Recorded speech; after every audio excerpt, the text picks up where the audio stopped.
کربلا جاتے ہیں نا تو جاتے ہوئے ایک کیفیت ہوتی ہے اور آتے ہوئے ایک اور کیفیت ہوتی ہے۔ جب جاتے ہیں تو دل کرتا ہے ہوٹل نہ جائیں، پہلے حسین کی ذریعے پہ چلائیں، اور جب آ رہے ہوتے ہیں تو دل کرتا ہے 2 دن اور بڑھ جائیں، 2 دن اور بڑھ جائیں۔ جو امام حسین نے فرمائے میرے ہاں میرے زائرین کو 3 دن مہمان رکھنا۔ جو عراقی لوگ آپ کو پکڑ پکڑ کے گھر لے جاتے ہیں نا، کہتے ہیں ہمارے گھر کا ایک گلاس کا پانی پی لو تاکہ قیامت میں حسین کو منہ دکھا سکے، ایک کھجور کھا لو ہمارے گھر کی۔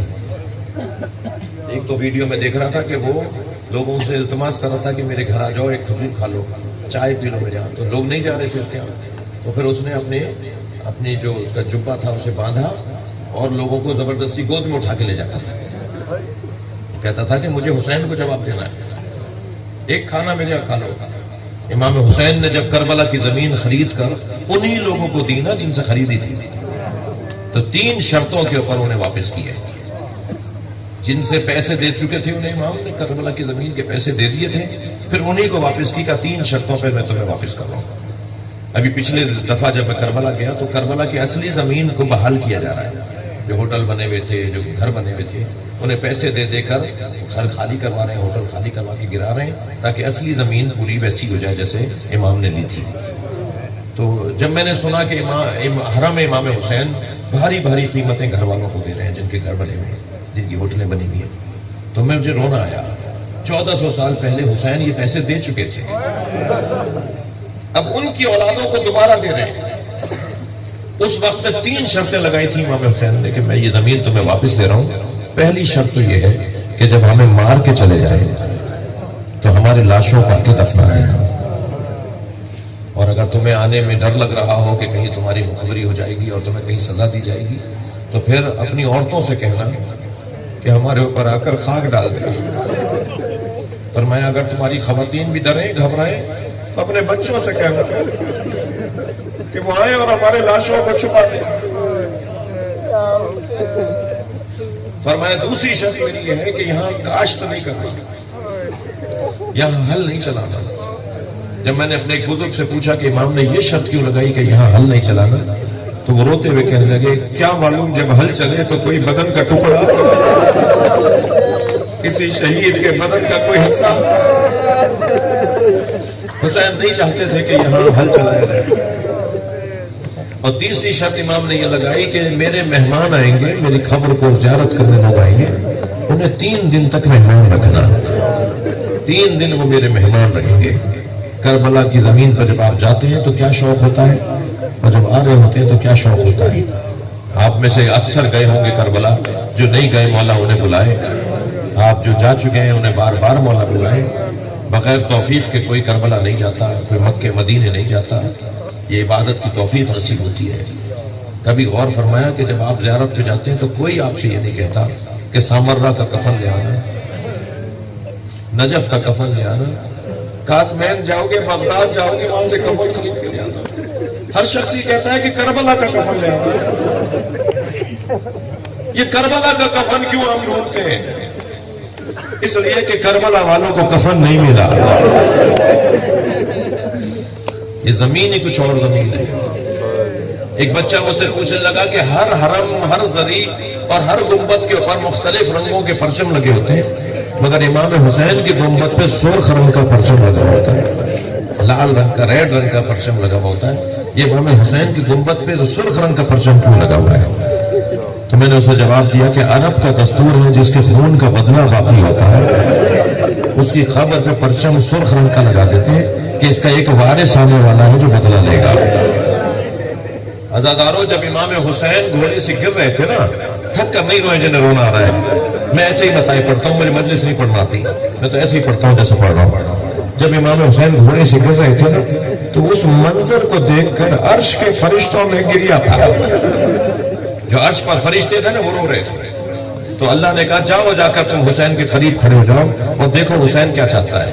اور جب یہ فرشتے وہاں پہنچے ہیں نا تو امام حسین سے انہوں نے کہا کہ مولا ہم آپ کی مدد کریں۔ امام نے فرمایا میرا امتحان ہے، نہ جنوں کی مدد لی امام نے، نہ فرشتوں کی مدد لی امام نے۔ زعفر جن آئے تھے جنوں کا لشکر لے کر، اور جب امام حسین سے کہا نا میں آپ کی مدد کروں، فرمایا میرا امتحان ہے، مجھے امتحان میں مدد نہیں چاہیے۔ جی سارے سال طالب علم استاد سے پوچھتا ہے کہ استاد اس سوال کا جواب کیا ہے، لیکن جب پیپر سامنے آ جاتا ہے تو شاگرد پوچھے گا تو یہ عیب ہو جائے گا۔ کربلا میں امام حسین مدد کر رہے ہیں لوگ ان کی، مگر امام مدد لینے کو تیار نہیں، میرا امتحان ہے۔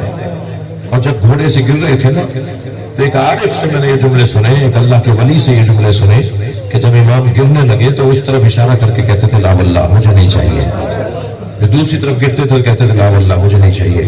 ایک یزیدی سپاہی، ایک یزیدی لشکر کے سپاہی نے کہا کہ ہمیں کوئی نظر نہیں آ رہا تھا، مگر حسین کا یہ جملہ سننے کو مل رہا تھا کہ حسین گرتے گرتے کہتے تھے مجھے نہیں چاہیے۔ تو وہ اللہ کے ولی کہنے لگے جب حسین گرتے تھے نا تو نبی آگے بڑھ کے کہتے تھے میری گود میں آ جاؤ، تو حسین کہتے تھے نا مجھے خود گرنے دیجیے۔ گرتے تھے تو جناب زہرا بڑھ کے کہتی تھی میری لال میری آغوش میں آ جاؤ، تو فرماتے تھے اما یہ میرا امتحان ہے مجھے گرنے دیجیے۔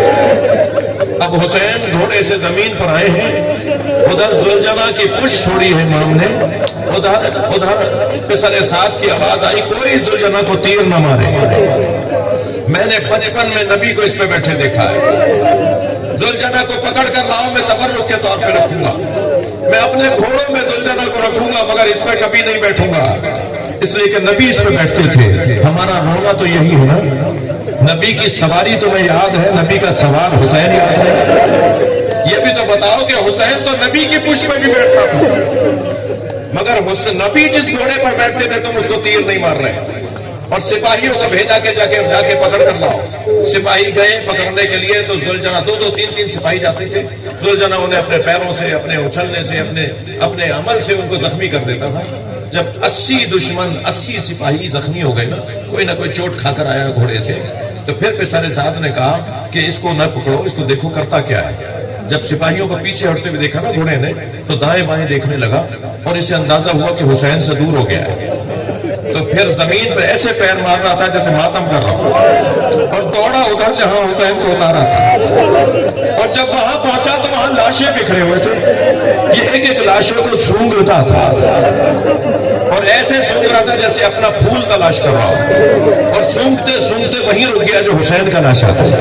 امام کی گردن سے خون بہہ رہا تھا، امام کا سر کاٹا جا چکا تھا، اس نے امام کی گردن سے نکلنے والے خون سے اپنی پیشانی کو رنگین کیا، اور پھر زمین پر پیر مارتا ہوا اچھلتا ہوا آوازیں لگاتا ہوا دوڑا ہے خیمہ گاہ کی طرف، خیمہ گاہ کی طرف دوڑا ہے۔ اس کے دو سبب ہو سکتے ہیں رونے والوں، یہ جو گھوڑا دوڑ کر گیا ہے نا خیمے کی طرف، اس کے دو سبب ہو سکتے ہیں۔ اب بیویوں کو بچانے والا کوئی، میں ہی وہاں چلا جاؤں، نبی کی بیٹیوں کو بچاؤں، حسین کی بچیوں کو بچاؤں۔ ایک سبب تو یہ ہو سکتا ہے جو یہ دوڑ کر گیا ہے، اور دوسرا سبب یہ ہے کہ بیٹیوں کو باپ سے بڑی محبت ہوتی ہے، اور باپ بھی بیٹیوں سے بڑی محبت کرتے ہیں۔ زلجنا ڈھونڈ رہا تھا سکینہ کہاں ہے، تو اسی خیمے پہ جا کے کھڑا ہوا جس خیمے میں سکینہ تھی۔ جب بابا کے گھوڑے کی آواز محسوس کی نا بی بی سکینہ نے، تو باہر نکل کر آئی، گھوڑا گردن جھکاتا چلا گیا، گویا بی بی کے پیروں کا بوسہ دے کے پرسہ دے رہا تھا۔ سکینہ نے گھوڑے کی گردن پہ ہاتھ رکھا اور ایک جملہ کہا یا جواد ابھی حل سوتیا ابھی ام قتلات شانہ، اے بابا کے باوفا گھوڑے مجھے بس اتنا بتا دے پانی پلا کر مارا کہ میرے بابا کو پیاسا مار دیا، میرا بابا پیاسا بہت تھا۔ اللہ لعنت اللہ علی الظالمین۔ یا اللہ ان نوازوں پر رحمت نازل فرما، رونے والوں کی توفیقات میں اضافہ فرما، امام زمانہ کے ظہور میں تعجیل فرما۔